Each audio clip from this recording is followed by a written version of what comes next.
दोस्तों कैसे हैं आप लोग। उम्मीद करता हूं कि बेहतर होंगे। और आइए एक इंपॉर्टेंट टॉपिक लेके आपके सामने उपस्थित हूं। गुप्तकालीन प्रमुख अभिलेख एवं मंदिर। देखिए, गुप्त काल के प्रमुख अभिलेख एवं मंदिरों के बारे में जानकारी आप लोगों को देनी है और मुझे लगता है कहीं ना कहीं एक प्रश्न आ सकता है। और मैं कोशिश कर रहा हूं कि धीरे धीरे कुछ और यूनिट्स और चैप्टर आपके सामने लेकर आऊं। एक धीरे धीरे प्रयास है, क्योंकि देखिए जब कभी अपन कोई भी काम स्टार्ट करते हैं तो थोड़ा समय लगता है। बहुत सारे बच्चे कह रहे हैं सर कुछ 7th यूनिट, सर कुछ 9th यूनिट। मैं दोनों के कुछ एमसीक्यू या तो कुछ इंपॉर्टेंट टॉपिक जो मुझे लगते हैं कि वो आपके एग्जाम में आ सकते हैं वो यहां पर लेकर जरूर आऊंगा। ये बात आपके लिए मैं बता रहा हूं, ठीक है। और आपको मैं मैप के थ्रू, जो मैप में चर्चा में आजकल समसामयिक घटनाक्रम है मैप के, जिससे आपको मुझे लगता है कि कुछ ऐतिहासिक घटनाक्रम उस मैप से आ सकता है, कुछ उस जगह का ज्योग्राफिकल इंपॉर्टेंस हो सकता है, वो लेके मैं आपके सामने जल्द आने वाला हूं। आप हमारे चैनल को लाइक सब्सक्राइब और शेयर करते रहिए।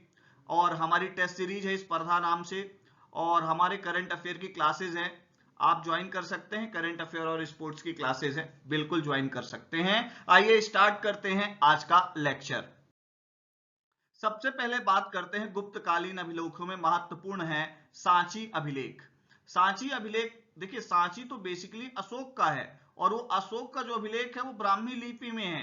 पर अपन यहाँ पे बता देते हैं कि यहाँ पे आपको अभिलेख कहाँ का मिलेगा ये आपको पता होना चाहिए। गुप्त काल भी मिलेगा। सांची से प्राप्त अभिलेख में हरिस्वामिनी द्वारा यहाँ के आर्य संघ को, ध्यान रखिएगा, धन दान यानी अक्षय नीव दिए जाने का उल्लेख मिलता है। कहां? सांची अभिलेख के अंदर। बहुत इंपॉर्टेंट है। और ये Hariswamini related with Gupta period. Clear. अगली बात करते हैं। मंदसौर अभिलेख सबसे इंपॉर्टेंट अभिलेख है। आपको पता होगा कि नहीं पता होगा। मंदसौर अभिलेख कुमार गुप्त का अभिलेख है। कुमार गुप्त द्वितीय के समय का अभिलेख है ये, ठीक है। ये बात आपको पता होना चाहिए। कहां पे है? मंदसौर में है, यह भी पता होना चाहिए। इसे संस्कृत विद्वान वत्स भट्टी द्वारा संस्कृत भाषा में उत्कीर्ण कराया गया था। तो आपसे कभी ऐसा पूछा जाए कि मंदसौर अभिलेख किस भाषा में है, तो संस्कृत भाषा में है। या गुप्तकालीन कौन सा अभिलेख संस्कृत भाषा में है, तो मंदसौर अभिलेख। ये आपको पता होना चाहिए। किसने लिखवाया था इसको? नाम आपको याद होना चाहिए, वत्स मट्टी। क्लियर हो गई बात। आपको पता होना चाहिए, बड़ा नाम है। इसमें विक्रमी तिथि का उल्लेख मिलता है। इसमें सूर्य मंदिर के निर्माण का उल्लेख मिलता है। अब सूर्य मंदिर कुमारगुप्त ने नहीं बनवाया था, ये ध्यान रखिएगा। कुछ लोगों का कहना है कि रेशम बुनकरों ने बनवाया था, कुछ लोग कहते हैं अज्ञात है, कुछ लोग कहते हैं कुमारगुप्त ने बनवाया था। पर मैं आपको बता दूं कि मुझे नहीं लगता कि कुमारगुप्त ने बनवाया। कहीं पर भी ऐसा स्पष्ट प्रमाण देखने को नहीं मिलता। इसमें रेशम बुनकर श्रेणी का उल्लेख मिलता है। किसमें? सूर्य मंदिर में भी और मंदसौर अभिलेख में भी, दोनों जगह। तो भैया मंदसौर अभिलेख में रेशम बुनकरों की भी बात की गई है, संस्कृत भाषा में है। क्लियर हो गई बात। किसका है? कुमार गुप्त का है। क्लियर। आइए अगली बात करते हैं। आइए बात करते हैं उदयगिरी शिलालेख की। उदयगिरी शिलालेख कहां स्थित है, तो ध्यान रखिएगा उदयगिरी केव्स विदिशा में स्थित है ना। कहीं पर रायसेन लिखा रहे तो आपको बिल्कुल नहीं मानना है। उदयगिरी अभिलेख कहां है? ध्यान रखिएगा विदिशा जिले में है। उदयगिरी की पहाड़ियों में अवस्थित है। चंद्रगुप्त द्वितीय के मंत्री वीरसेन ने उत्कीर्ण करवाया था उदयगिरी शिलालेख। इसमें उल्लेख मिलता है कि शंकर नामक व्यक्ति ने यहां पार्श्वनाथ की मूर्ति स्थापित की थी। क्लियर हो गई बात। तो ये आपको पता होना चाहिए, चंद्रगुप्त द्वितीय के मंत्री वीरसेन ने उत्कीर्ण कराया था, ये भी आपको पता होना चाहिए। क्लियर। तो ये इंपॉर्टेंट बात हो गई, मेरे हिसाब से आपको समझ में आ गई होगी। आपको मैं बता दूं हमारी टेस्ट सीरीज है स्पर्धा नाम से और करंट अफेयर की क्लासेस चल रही हैं इरा इंस्टीट्यूट के ऐप पे। हमारा ऐप डाउनलोड करिए और हमारे कोर्सेज को अवेल कीजिए।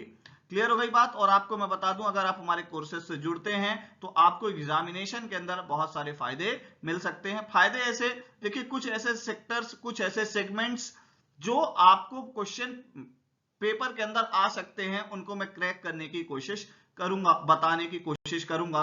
जब कभी भी कोई भी क्वेश्चन पूछूं उसके आसपास की चीजों को जरूर आप पढ़ लें, कर लें, इंपॉर्टेंट रहेगा। आइए अगली बात करते हैं। सूपिया का लेख, ये कहते हैं कि कुमारगुप्त का अभिलेख है सूपिया का। इंपॉर्टेंट है, रीवा में स्थित है, एक महान जगह में स्थित है सूपिया। इसमें स्कंदगुप्त के शासन की जानकारी प्राप्त होती है। क्लियर हो गई बात, ये स्कंद लिखा है, ये स्कंद होता है। क्लियर। इसमें गुप्त वंश के घटोत्कच वंश कहा गया है। गुप्त वंश को क्या कहा गया है? घटोत्कच। और घटोत्कच से लेके और कुमार गुप्त तक का विवरण मिलता है सूपिया अभिलेख में। और ये पहला अभिलेख है जहां पर हिरार्की मिलती है किसकी? गुप्त वंश की। बहुत इंपॉर्टेंट है, सूपिया बहुत सारी जगह पुस्तकों में दिया नहीं है। इसमें गुप्त वंशावली को घटोत्कच से आरंभ माना गया है, यह भी आपको पता होना चाहिए। मतलब उनका कहना है कि श्री गुप्त जो है संस्थापक नहीं है। कौन है? घटोत्कच है। पर ध्यान रखिएगा, गुप्त वंश के संस्थापक श्री गुप्त ही कहे जाएंगे। हाँ, आपसे ये पूछा जा सकता है कि सूपिया अभिलेख के अनुसार गुप्त वंश का प्रारंभ किससे हुआ? तो ये आपको ध्यान रखना है, घटोत्कच से हुआ। क्लियर हो गई बात। आइए अगली बात करते हैं, एरण अभिलेख। एरण अभिलेख की बात मैं जब मध्य प्रदेश के पुरातात्विक स्थल पढ़ा रहा था वहां भी की है। एरण अभिलेख भानुगुप्त का अभिलेख है, यह भी आपको पता होना चाहिए। यह सागर में स्थित है, गुप्तकालीन अभिलेख है, यह भी पता होना चाहिए। भानुगुप्त के शासन की जानकारी प्राप्त होती है। इस अभिलेख में सती प्रथा का प्रथम अभिलेख या साक्ष्य प्राप्त हुआ है। मैंने आपको बताया है कि एरण में 52 भगवान की मूर्ति भी मिली है और समुद्रगुप्त द्वारा हूणों को पराजित करने का भी उल्लेख एरण अभिलेख में है। ठीक है, समुद्रगुप्त ने हूणों को हराया था, यह भी विवरण अपने को किसमें मिलता है? एरण अभिलेख के अंदर। आइए अगली बात करते हैं, तुमैन अभिलेख। तुमैन अभिलेख कुमारगुप्त का अभिलेख है, यह भी आपको बता दूं अशोकनगर जिले में स्थित है। कहीं पर लिखा हो कि यह अशोकनगर नहीं, गुना जिले में है तो गलत है। अशोकनगर से मात्र 10 से 12 किलोमीटर दूर स्थित तुमैन एक व्यापारिक मार्ग पर स्थित था। जब हम मौर्यकालीन अभिलेख पढ़ रहे थे वहां भी डिस्कस हुआ था, तो ध्यान रखिएगा ये व्यापारिक मार्ग में था। और तुमैन अभिलेख बेसिकली अशोक का है, पर उसमें कुमारगुप्त को ध्यान रखिएगा शरदकालीन सूर्य की भांति बताया गया है। किसको? कुमारगुप्त को। किस अभिलेख में? तुमैन अभिलेख में। क्लियर हो गई बात। इसमें कुमारगुप्त प्रथम की मृत्यु एवं स्कंदगुप्त के हाथ में सत्ता जाने की जानकारी प्राप्त होती है कुमारगुप्त के इस तुमैन अभिलेख से। तो बेसिकली तो ये है अशोक का, पर ध्यान रखिएगा कुमारगुप्त का भी विवरण प्राप्त होता है। आइए अगली बात करते हैं, गुप्तकालीन मंदिर। बहुत इंपॉर्टेंट है गुप्तकालीन मंदिर। एक या एक प्रश्न यहां से हमसे पूछ लेता है। आइए इनको डिटेल में भी हम करेंगे, पर आपको पहले पता होना चाहिए, तब तो हम आगे डिटेल में करेंगे। पहली बात, नचना कुठार का पार्वती मंदिर, भूमरा का शिव मंदिर, नागौद में जो है भूमरा का शिव मंदिर, खोह का शिव मंदिर ये भी नागौद में है, तिगवा का विष्णु बहोरी बंद कटनी में है। तिगवा कहां है भैया? ध्यान रखिएगा, यहां पे थोड़ा सा नचना कुठार पन्ना में है। शुरुआत यहां से करते हैं। नचना कुठार में पार्वती जी का मंदिर है, एक बार मेंस में पूछ चुका है, कहां पे है? पन्ना में है। भूमरा का शिव मंदिर कहां है? नागौद में है, ये भी आपको पता होना चाहिए, बहुत इंपॉर्टेंट है। खोह का शिव मंदिर नागौद में है, ये भी इंपॉर्टेंट है।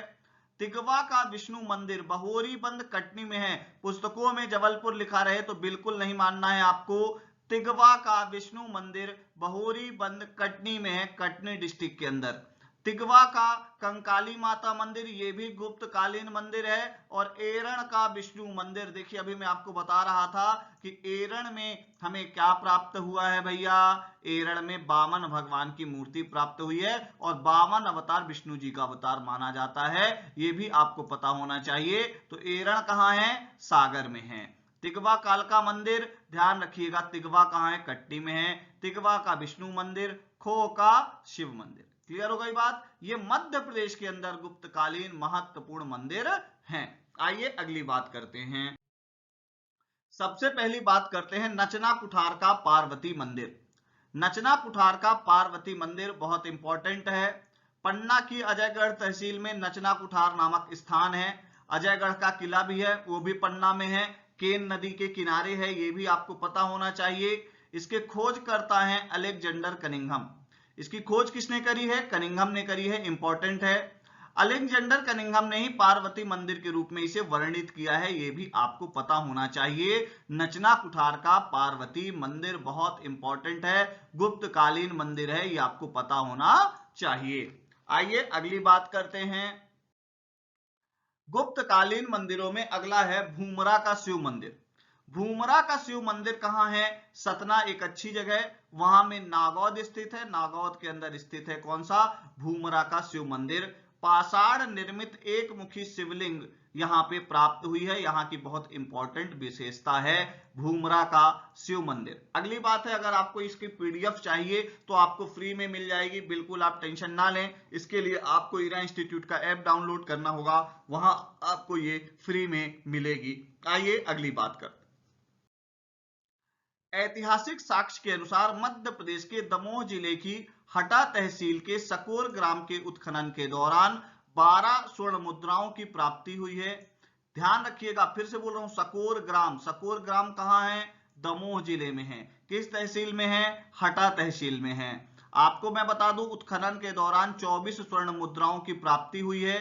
इन मुद्राओं पर समुद्रगुप्त, चंद्रगुप्त द्वितीय, स्कंदगुप्त के नाम अंकित हैं। तो पूछा जा सकता है कि भैया स्वर्ण मुद्राएं गुप्तकालीन कहां प्राप्त हुई हैं? 24 स्वर्ण मुद्राओं में से 15 जो हैं वो चंद्रगुप्त द्वितीय की हैं, ये भी इंपॉर्टेंट है। तो सकोर ग्राम से दमोह जिले से स्वर्ण प्रतिमाएं प्राप्त हुई हैं, किसके समय की? ध्यान रखिएगा, गुप्तकालीन। ये अत्यंत महत्वपूर्ण बात हो जाती है। चलिए, तो मैं आपसे मिलूंगा नेक्स्ट लेक्चर में। मैं आपके सामने कुछ स्पोर्ट्स, कुछ 7th यूनिट, कुछ 9th यूनिट जरूर लेके आऊंगा धीरे धीरे, क्योंकि देखिए हमारे पास अभी धीरे धीरे हमारा ये स्टार्टअप है। हमारे पास इतने लोग नहीं हैं कि मैं आपको एक दिन में 10 वीडियो दे पाऊं, पर हाँ, आपको मैं जो वीडियो दे रहा हूं वो आपके लिए इंपॉर्टेंट होंगे। मेरी कोशिश है कि जिस सेगमेंट से क्वेश्चन ज्यादा आने के प्रयास हो वो जरूर मैं आपको बता पाऊं, वहां पे अपन हिट कर पाए कि हाँ यहां से कुछ क्वेश्चन आएंगे। मैं 100% गारंटी तो नहीं लेता, पर हाँ कुछ कोशिश है मेरी कि शायद वहां से कुछ क्वेश्चंस आ जाएं। कुछ ऐसे सेगमेंट भी लाऊंगा जहां पर सिर्फ ये होगा कि ये क्वेश्चन आ सकता है, कहां से आ सकता है, क्या आ सकता है, ये क्वेश्चन भी थोड़ा सा मैं आपको समझाने की कोशिश करूंगा। चलिए, ईरा इंस्टीट्यूट का ऐप डाउनलोड कर लीजिए, अपने दोस्तों से शेयर करिए, हमारे टेलीग्राम पेज से जरूर जुड़िए। वहां पर आपको यूनिट वाइज क्विज मिल रहा है, यूनिट वाइज आपको क्विज मिलता जाएगा। रोज 20 क्वेश्चन हम आपको वहां पे पूछ रहे हैं, साथ में हमारी टेस्ट सीरीज है, उसकी पीडीएफ भी मैं सोच रहा हूं जल्दी अवेलेबल करवाऊं। अगर संभव हुआ तो पीडीएफ भी अवेलेबल हो सकती है। चलिए, ईरा इंस्टीट्यूट का ऐप डाउनलोड करिए, डिस्क्रिप्शन में लिंक दे रखिए। Thank you very much.